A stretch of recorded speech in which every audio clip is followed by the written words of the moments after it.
programang ito ay rated SPG. Striktong patnubay at gabay ng magulang ang kailangan. Maaaring may masiselang tema, lengguwahe, karahasan, sexual, horror o droga na hindi angkop sa...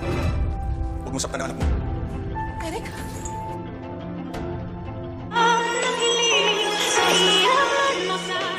Narito na nga ang ating pakaabangan ngayong Lunes.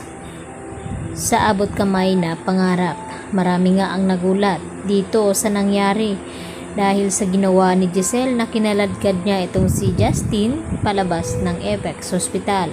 Wala daw itong karapatan ng bastusin itong si Giselle sa loob ng kanyang ospital at dito nga na biglang dumating ang lalaking hindi pa kilala at dito naman na sinabi ng lalaking ito na wag daw saktan ni Giselle ang kanyang anak at sa narinig nilang lahat ay labis ngang nagulat ang mga ito, lalong-lalo na itong si Giselle na tinanong niya ito kung tama ba ang kanyang narinig dahil dito kay Eric na yun pala ay ang ama dito ni Justin at dito nga nasiwalat na ang katotohanan na buhay pa nga talaga itong anak ni Giselle na si Justin. At dito rin na tumawag itong si Kinito dito nga kay RJ at sinabi na kinakailangan daw niyang makausap itong si Giselle tungkol sa kanyang anak. At dito rin nasabi ni Kinito kay RJ na kinakailangan na makausap din nila ito dahil may mahalaga din siyang sasabihin tungkol sa nangyari nga bago maaksidente itong si Don Pepe. Kaya marami pa tayong revelasyon na ating aabangan sa panibagong yugto ng abot kamay na pangarap.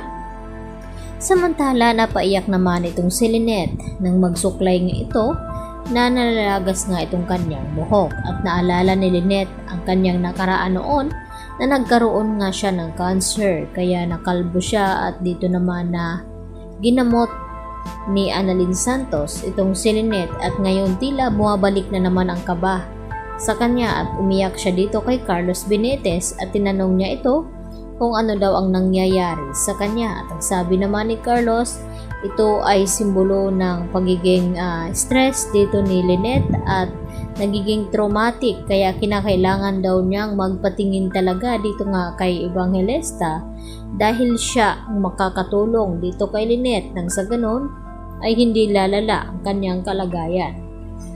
At panaginip naman pala ang nakita dito ni Giselle na tumayo nga itong si Don Pepe at niyakap siya. At ito rin na nagpapahiwatig at sinabi ni Don Pepe kay Giselle na wag daw mag-alala dahil makakasama na nga daw niya.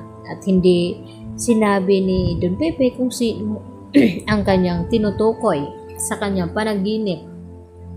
At dito nga na nag-iiyak itong si Annalyn at Giselle sa loob ng kwarto dito ni Don Pepe dahil umaasa sila na sana raw ay magising na nga itong si Don Pepe dahil magpapasko pa silang lahat at magkakasama.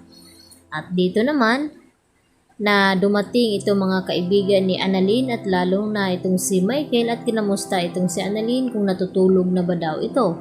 At ang sagot naman ni Annalyn sa kanila na okay lang daw siya at kinakailangan daw niyang bantayan itong kanyang lolo Pepe. At nagtanong itong si Yula kung nasaan ba itong si Zoe na hindi nga nila mahagilap.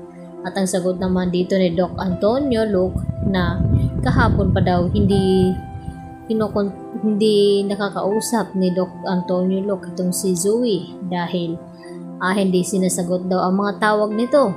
Kaya nagtataka na ang mga ito kung nasaan ba at sabi naman ni Annalyn na sana raw ay intindihin na lang muna daw nila itong si Zoe dahil sa nangyayari nga ngayon kay Lolo Pepe at nakiusap itong si Annalyn na kapag pumasok na sa Apex itong si Zoe ay sana wag na daw nila itong paringgan na kung ano-ano at humahanga naman itong si Doc Remeneses dito sa kabaitan dito ni Annalyn na kahit inaaway siya ni Zoe ay mabait pa rin ang kanyang pakikitungo.